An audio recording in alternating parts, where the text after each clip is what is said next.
Jimmy Page's massive net worth exposed. Jimmy is the legendary guitarist of the rock band Led Zeppelin.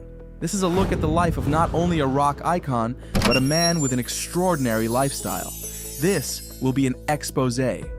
Our team scanned the records of Celebrity Network, Metal Shout, and GQ magazine to explore his luxurious lifestyle, from his historic London mansion to his rare classic car collection. Watch to the end of the video to know about his honest take on AI music and how much he is worth in 2025. What were the real estate properties he invested in? He acquired the 18th century manor house, Boleskine House, on the east side of Loch Ness in 1970, with his revenue from the first two Led Zeppelin albums. Situated near Foyers Bay, it was once owned by Aleister Crowley, a slightly sinister mystic, painter, and writer. He did some restoration work on the property and eventually sold it in 1992 for £250,000 after rarely having the time to visit it. The subsequent owners opened it as a hotel before reselling it in 2002. The Boleskine House Foundation is the current owner of the house. It is being restored and will be turned into a center for education, arts, and culture. With its exterior work completed, it is due to be ready by October 2024 after its interior fit-out, and will be made open to the public. In 1971, Jimmy acquired Plumpton Place, a Grade II Elizabeth Manor house near Lewes in East Sussex for £200,000. With parts dating back from the 16th century, it benefited from improvements made by renowned British architect Sir Edwin Lutyens. It comprised 6 bedrooms, a large library, and a 48-foot-long sitting room, surrounded by lakes and a moat. Close by can be found 2 small cottages and a 3-bedroom mill house with its own working water wheel. After a friend died in Plumpton Place in 1979, he decided to put the house on the market. He eventually sold the property in 1982 for £650,000. Needing a London-based residence, he acquired the Tower House on Melbury Road in West London's affluent Holland Park for £350,000 in 1972. The Grade I listed property is a mini-castle designed by architect William Burgess in 1881, boasting unusual inner decorations mirroring his interests in arcane, Gothic, and pre-Raphaelite design. Its painted ceilings depicted astrological signs. The sculpted mantelpiece in the library formed the Tower of Babel at its center, and elsewhere could be found murals, detailed woodwork, carvings, and other objects of pagan art. He has kept this property and is still currently living there. Jimmy bought his next country home, Old Mill House at Clewer near Windsor, 1980 for £900,000 from British actor Michael Caine. He purchased the home primarily because it was near a studio he owned in nearby Cookham. He eventually sold the house in 2008 for an undisclosed amount. He then purchased another Grade I listed building, the Deanery Gardens, located at Sonning near Reading in 2008 for £200,000. Built in Lutyens' Tudor arts and crafts style, it comprises 2 stories in brick with exposed timber, surrounding a courtyard with an archway that leads to its extensive grounds. He is still the current owner of the building. He currently shares his ownership of Tower House and Deanery Gardens with his wife, Scarlett Sabbath, and his 5 children, Scarlett, James Patrick, Jana, Zofia Jade, and Ashen Yosan. Jimmy's real estate investments highlight his deep appreciation for historic and architecturally significant homes, reflecting appreciation for historic architecture and design.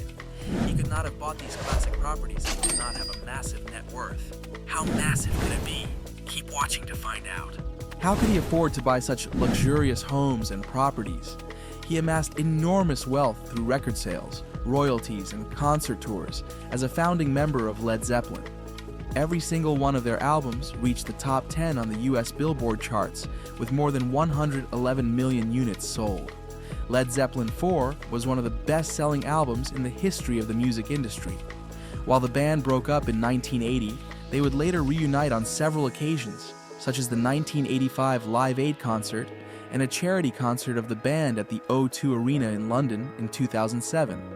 The charity concert entered into the 2009 Guinness World Record as the live show with the highest demand for tickets for one music concert. Jimmy has also released multiple studio albums as a solo artist, or in collaboration with other artists, starting with the album Whatever Happened to Jugula with Roy Harper in 1985. This would continue through 1998 when he and Robert Plant released the popular album Walking into Clarksdale.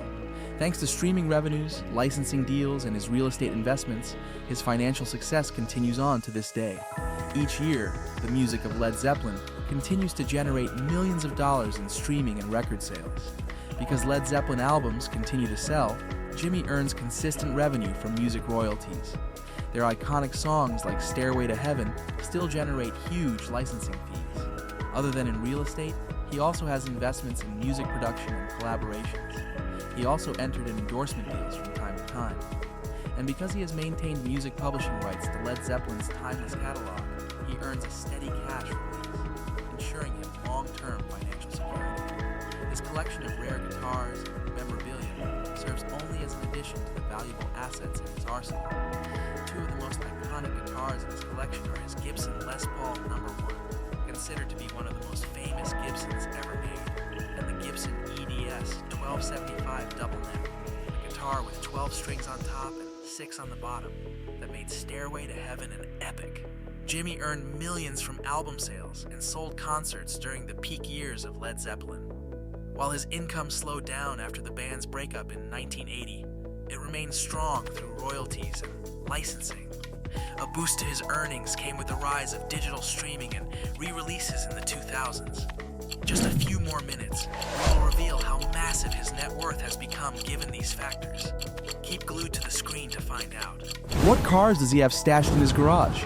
The youngest car in his collection is one of only 27 right-hand drive models of the 1978 Ferrari 400 GT.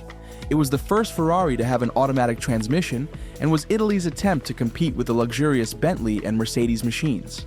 Unveiled at the Paris Motor Show in 1976, it has a 4.8-liter V12.2+2 engine under its hood.